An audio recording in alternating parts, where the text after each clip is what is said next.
Hello, welcome to Burning Questions. It's Inter Dominion week, and we're going to have a good look at the series up in New South Wales. And to help us do so, we've brought in some race calling royalty. Freddie Hastings, first time we've actually met face to face, Fred, but really looking forward to your insights and even more importantly, looking forward to your calls over the next couple of weeks.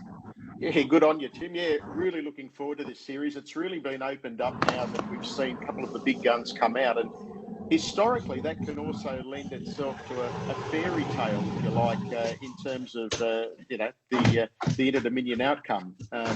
We saw the series a couple of years back in Sydney, where a couple of horses dominated the heats. Expensive Ego and King of Swing, they went through undefeated to the final. I don't think we're going to see necessarily a horse dominate the series like those two did going back 3 years ago. No, I agree with you. Looking forward to chatting Inter Dominion very shortly. Brett Carroll joins us, and also Nathan Jack. Thanks for jumping on the show, boys. No worries, Tim. Good afternoon. Good stuff. Hey, I thought we'd kickstart it with just something a little bit lighter. So we're not asking for a form or a tip in this first question, but it's a bit of a reflection. We've all got moments that we love in harness racing, and I'm sure we've all got one here. Just our first sponsor, though, Pride's Easy Feed, stand as a proud supporter of the harness racing industry with their set recipes and quality ingredients to give the trainer confidence in what they're feeding. So make the switch to Pride's and start getting the result you've been chasing. The first question, the special Interdom moments are vast, but which one is the best from the past? I will start with you, Nath. You're on your way to the races. Is there one that we all sit up late at night and watch YouTube videos and remember some of those great moments? Is there one that sits above all others for you? There is actually. Obviously, I'm a mad Quinny fan, so any of Quinny's were good, just with my connection with the horse and with junior and senior. But one that really sticks to mind is Golden Rain in 95. Like, it's come from a mile back. There was protests and everything, and he wasn't sort of going through speed like that, and he was so fast, and then it looked like he was under pressure a long way from home, and he found another gear late to win. So that was one that I really liked. Yeah, Golden Rain. Yeah, great one. What about you, Brett? You've seen it all. You're a wise old head. Which one sits above all others for you? I've probably seen about maybe four or five live. So the Shake and Bake one was pretty cool because local victory, packed Moonee Valley. And it was a really good field, and the sort of horse he was, you could see him coming, and the commentator got everyone excited, and it was a pretty good night.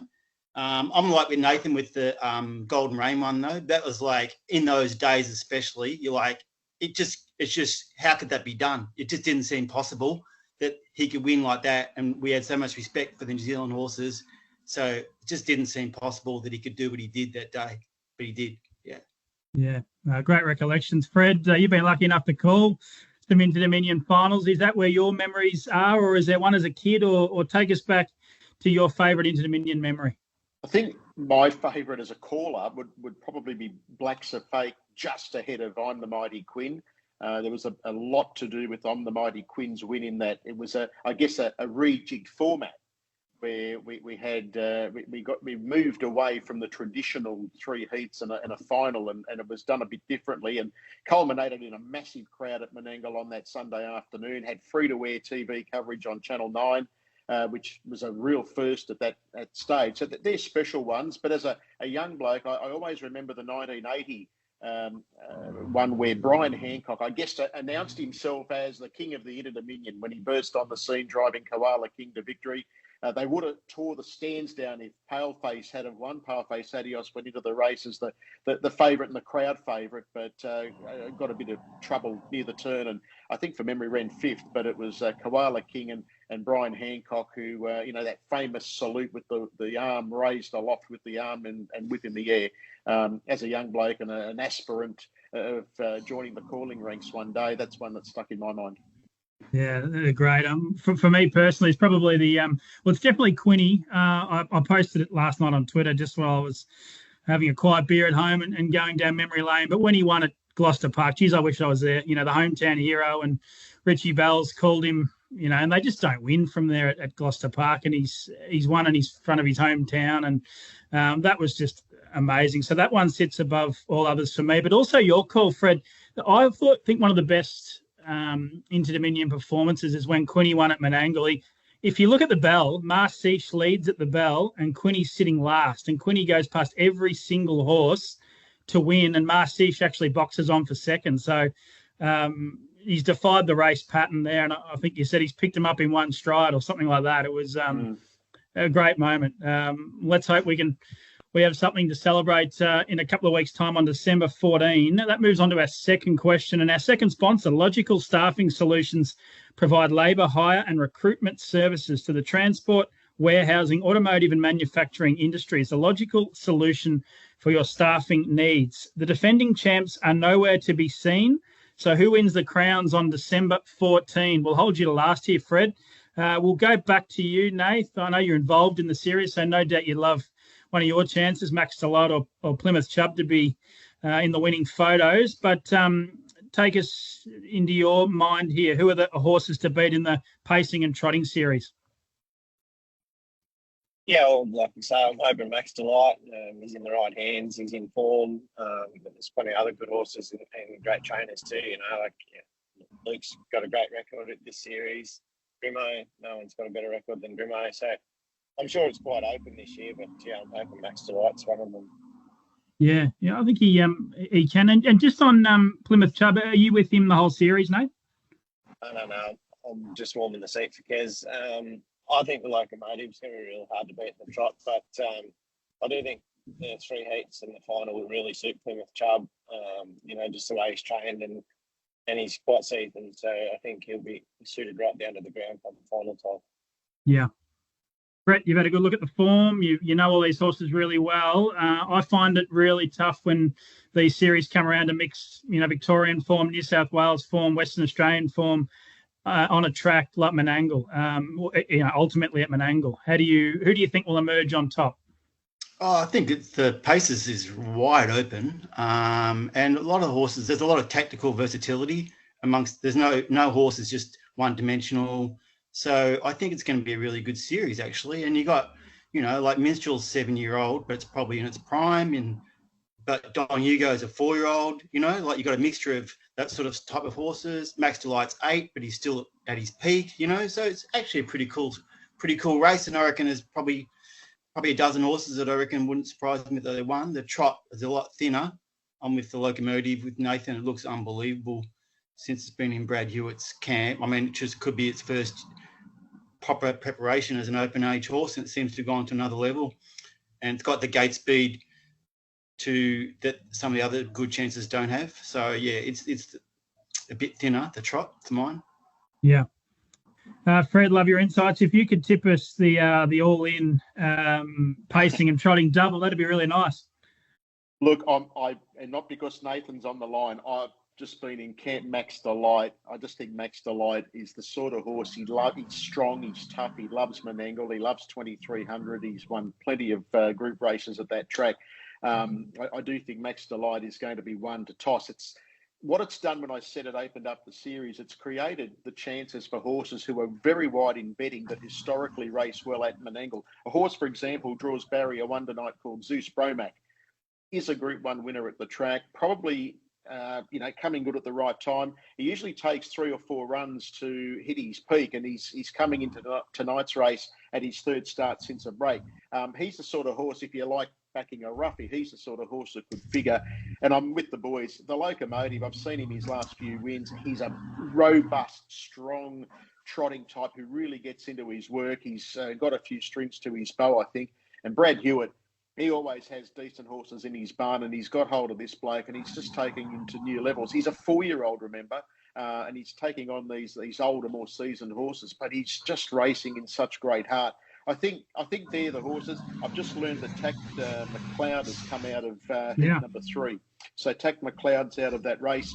But in terms of the rest of the horses like Minstrel, as Brett said, its WA Cup win was big, but we haven't seen this season the WA horses come across the eastern seaboard and perform, at their best. So that's another little query that you can add into it. But horses like Don Hugo, even the Queenslander Black Sedans tonight from barrier 2. I guess it's all about getting decent points, and Black Sedans is drawn in a position to get decent points tonight. So for me, I'd love to see Max Delight win. And of course, and I know, I bet Nathan says he hopes Max Delight can win. And of course, the Locomotive in the trot. Yeah. I think you've given a good summary there. Probably one horse, I just think maybe getting under the radar a little bit. I think Can't Find a Better Man's got a great hope. I mean, he's really stepped up his game, I think. I haven't paid a close attention to him when he was racing around New South Wales, but since he's been down at Melton, he's been so impressive. But for the record, I'll have a stab in the dark. I'm going to go with Curly James in the Pacers, and I'm going to go with Kiang Chucky in the trot, just with very little confidence. But anyway, for the record, we might be able to pull out the replay and put it up on socials if one of us can find the double there. Let's we might just hold you to the side a little bit here, Fred, but just listen along with us. We're going to have a quick look at Melton on Saturday night. Of course, the 8-race card kicks off at 6:29 p.m. And we will start with race 2 for our third question here. Operative Line has good early toe, but will she cross when the starter says go? Nathan Jack drives the Rebecca East trained pacer. As I said, race 2 at 7:07 p.m. in the hip pocket Castlemaine free for all. I'll go to you first, Brett. Good early toe for sure. First up from a break, but Young Bluey drawn to the inside. It's a really interesting race, but a really interesting speed map as well. Yeah, I think it's probably the stupidest price that we've got so far for Operative Line. It should be $15, not $5. Just because it hasn't run since September, and it's coming up against Young Bluey, Serge Blanco, Bulletproof Boy, and Triple Eight are all at their peak, and they're all the same price more or less. Whereas I think Operative Line is behind all them, so I really think it's going to find it very hard. I'm not sure whether Matt's going to hand up, or he'd have to elect to hand up, in my opinion. And the way it's going so well, I think he'll hold the lead because there doesn't seem to be a lot of pressure in the race, and I can't see Nathan making too much of an issue at the start. That's my opinion. Well, just one more for you, Brett. We were chatting on the radio show just before with Gareth and your brother Darren. Would there be any part of you that thinks if I let Operative Line go, I'll be able to cover it up the sprint lane and it might rule Serge Blanco out of the race? Would it be a tactical idea? I'm just throwing it out there. Yeah, I don't think he would. 2240 metres. Operative Line hasn't run since September. That means you're vulnerable to Bulletproof Boy and Triple Eight getting you before the lane comes up. That's a bit of a worry. I reckon that'd be a bit of a worry. I'm not knocking Operative Line at all. Horse has made an amazing progress in the last 12 months. But as I said, it's coming up against some proper horses that are all fit and 100% ready to go. Yeah. Nath, your thoughts here? Operative Line, barrier 2. Are you going to try and cross? Do you think you can? And what do you think your winning hopes are? Yeah, I haven't spoken to Beck about this one yet. Obviously, I wouldn't get into a war with him just in a rally. He's really formed. Boy, they're all seasoned horses, where I'm not just yet. So I wouldn't think that we'd be getting into a war this early in the prep, but quality horse and he's a big step up in grade day. Cool. We half lost you there, Nath, but in summary, you don't want to put the foot down too hard. I wouldn't think so. Quality horse, but it's a massive rise in grade. Yeah, thanks for that. I'm with Serge Blanco for the record. I think Young Blue will lead. Serge Blanco on his back. I'm not.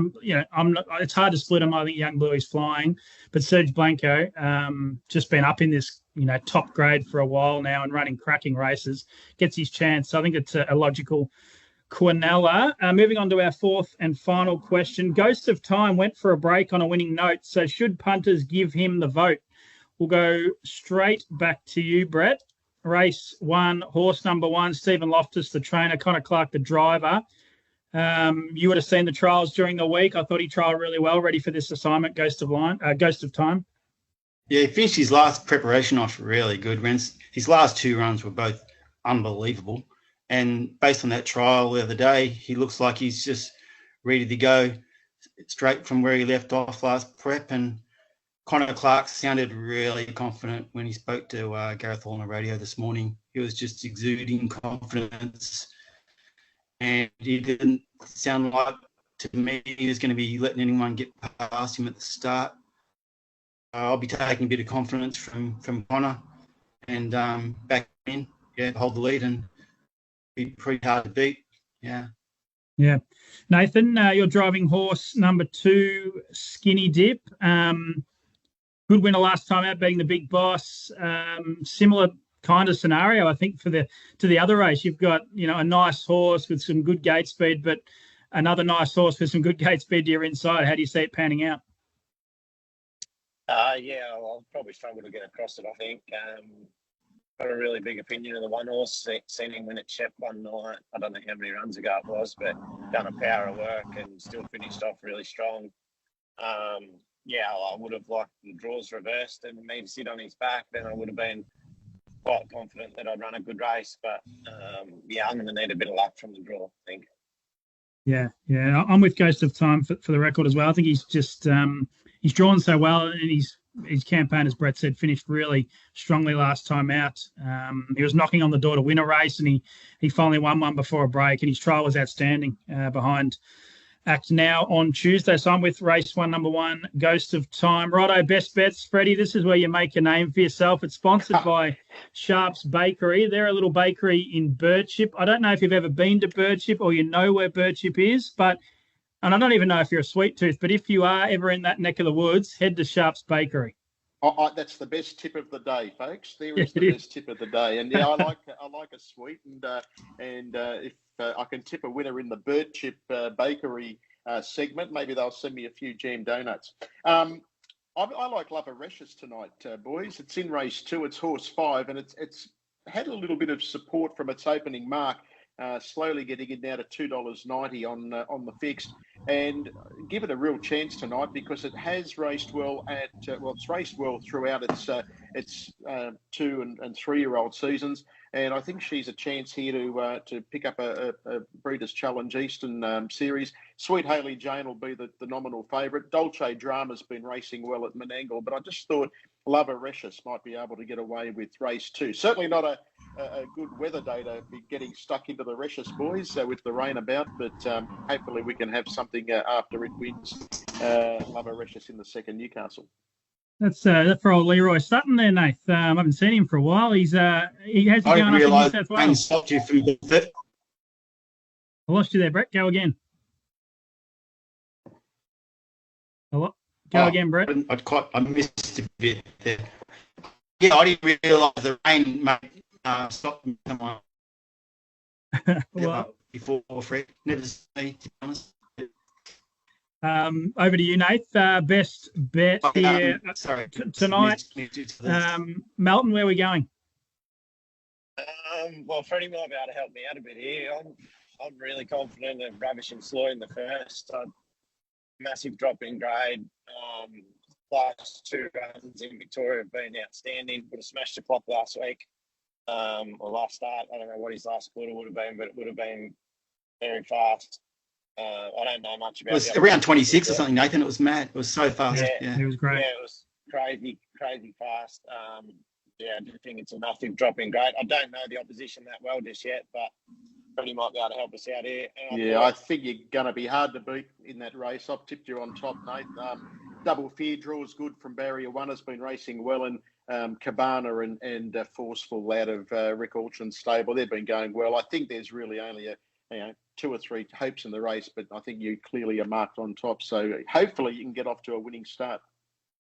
Yeah, well, I thought we could go into Bobby to base at Wagga for a multi, then not flash odds, but they both should win, in my opinion. Good stuff. Thanks, Nate. So we've got races 1 and 2 covered there at Newcastle. Brett, I assume you're heading to Melton for your best bet. I got a best bet at Newcastle and Melton. My Newcastle best bet was Ravishing Sloy multi into the Locomotive. It's a Nathan Jack themed special because it's Nathan's favourite trotter plus one he's driving. And then my best at Melton is Ghost of Time. Great stuff. We haven't got prices out for every race at Melton, but I'm gonna have a multi at Melton Saturday night. I'm going to go with race 2, number 8, Serge Blanco to run a place. He is at $1.70 to run a place. I think this race just sets up beautifully for him to potentially win, but I'd be shocked if he didn't run a place. So race 2, number 8, Serge Blanco to place. Into race 4, number 2, Storm Rider to win. I think he'll lead and get the job done there. So that's, it's been a great segment. We've had a look at the Inter-Dominion Series. We've hopefully found some winners at all over the country, and we've set up Melton on Saturday night. Fred, what's the next few hours look like for you? Hitting the road soon? Yeah, I'm going to hit the road. I'm going to try and beat the Friday traffic up the M1. It can be pretty horrendous on a Friday afternoon. So I'm going to jump in the car pretty much when I hang up, and it takes me about 2.5 hours to get to Newcastle, and then I'm just going to chill out until we start the races. So that's my plan, and as I said, beat the traffic's the best tip for tonight. Absolutely. Well, thanks for jumping on, Fred. Really appreciate it. And I might hopefully you can commit maybe ahead of the grand final. We might be able to get you back on, and we'll preview that big final on December, or the big finals on December 14. Thanks for your time. Thanks, Brett. Thanks, Nate. Safe travels and happy punting.